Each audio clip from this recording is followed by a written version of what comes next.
এখন থেকে 1 লাখ বছর আগেও দক্ষিণ এবং দক্ষিণ পূর্ব এশিয়ার পুরোটা জুড়ে ছিল গহীন জঙ্গল।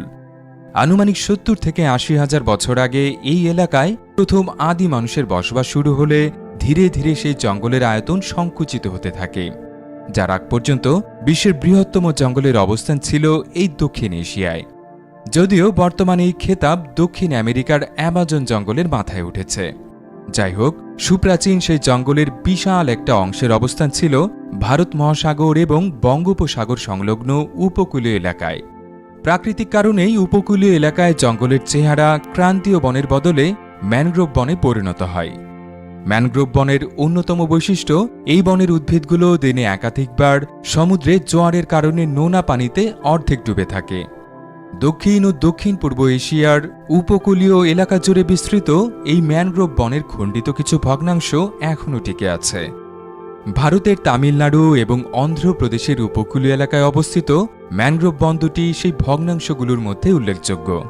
কিন্তু বিলুপ্তপ্রায় সেই সুপ্রাচীন ম্যানগ্রোভ বনের টিকে থাকা সবচেয়ে বড় অংশটির নাম সুন্দরবন।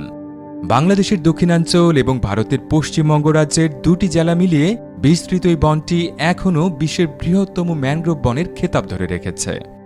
প্রিয় দর্শক, আপনাদের সুন্দরবন সম্পর্কে জানাতে এই ভিডিওটি তৈরি করা হয়েছে। চলুন তবে আর দেরি না করে আদ্যপান্তর এই পর্বে সুন্দরবন সম্পর্কে বিস্তারিত জেনে আসি। বাংলাদেশের খুলনা বিভাগ এবং ভারতের পশ্চিমবঙ্গ রাজ্যের উত্তর ও দক্ষিণ 24 পরগনা এই দুটো জেলা মিলিয়ে বিস্তৃত বিশ্বের বৃহত্তম ম্যানগ্রোভ বন সুন্দরবনের মোট আয়তন প্রায় 10,000 বর্গ কিলোমিটার। মোটা দাগে এর শতকরা প্রায় 60 ভাগ বা 6,000 বর্গ কিলোমিটারের মতো এলাকা বাংলাদেশের নিয়ন্ত্রণে রয়েছে, আর বাকি শতকরা 40 ভাগ বা 4,000 বর্গ কিলোমিটারের মতো এলাকা ভারতের নিয়ন্ত্রণাধীন।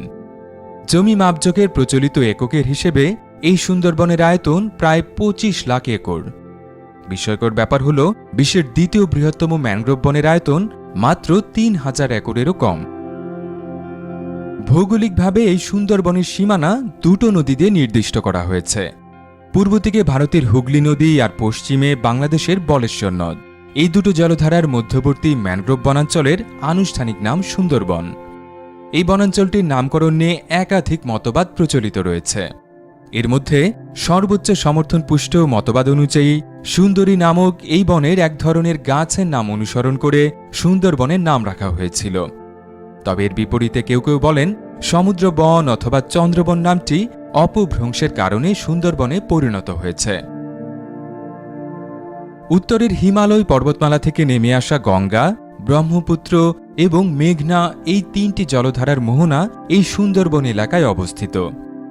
এই সুন্দরবন সংলগ্ন এলাকায় প্রায় 50,000 বছর আগে থেকে মানুষের বসতি থাকলেও ইতিহাসে প্রথম এর উল্লেখ পাওয়া যায় 3য় শতকের মাঝামাঝি সময়ে। প্রায় 1,800 বছর আগে এখানে চাঁদ সওদাগর নামক এক ব্যক্তি একটি জনপদ প্রতিষ্ঠা করেছিলেন। প্রত্নতাত্ত্বিকরা সুন্দরবনের বাঘমারা এলাকায় এই চাঁদ সওদাগরের হাতে গোড়াপত্তন হওয়া একটি প্রাচীন শহরের ধ্বংসাবশেষ আবিষ্কার করেছেন। এরপর 1,000 বছরের বেশি সময় ইতিহাসের পাতায় এই বনাঞ্চলের উল্লেখ করা হয়নি। অবশেষে ত্রয়োদশ শতকে সূচিত মুঘল শাসনামলে আবারও এই সুন্দরবনের কথা বলা হয়েছে। বিশেষ করে মুঘল রাজবংশের 3য় সম্রাট আকবরের শাসনামলে তার সেনাবাহিনীর আক্রমণ থেকে প্রাণ বাঁচাতে স্থানীয় অনেকেই গহীন সুন্দরবন এলাকায় আশ্রয় নিয়েছিলেন। পলাতক এই মানুষগুলোর তৈরি করা বাসস্থানগুলো সপ্তদশ শতকে পর্তুগিজ জলদস্যুদের দখলে চলে যায়। এই আস্তানাগুলো থেকে তারা নিয়মিত মুঘল ভারতের বিভিন্ন জনপদে হামলা চালাত। এখনও অনেক প্রান্তিক মানুষই এই সুন্দরবন ও তৎসংলগ্ন এলাকায় স্থায়ীভাবে বসবাস করে। এদের একটা বড় অংশের জীবিকা উপার্জনের একমাত্র উপায় মাছ শিকার। এর পাশাপাশি কিছু সম্প্রদায়ের মানুষ প্রতি বছর একটা নির্দিষ্ট সময় সুন্দরবন থেকে মৌমাছির মধু আহরণে ব্যস্ত থাকেন। এই পেশাটি বিশ্বের অন্যতম বিপজ্জনক পেশাগুলোর একটি, কারণ এই অভিযানে প্রতি পদক্ষেপে থাকে বাঘের খাদ্যে পরিণত হবার আশঙ্কা। মহাশক্তিশালী এই প্রাণীটির আক্রমণ থেকে বেঁচে গেলেও অধিকাংশ ক্ষেত্রে তার চিহ্ন বাকি জীবন বয়ে বেড়াতে হয়।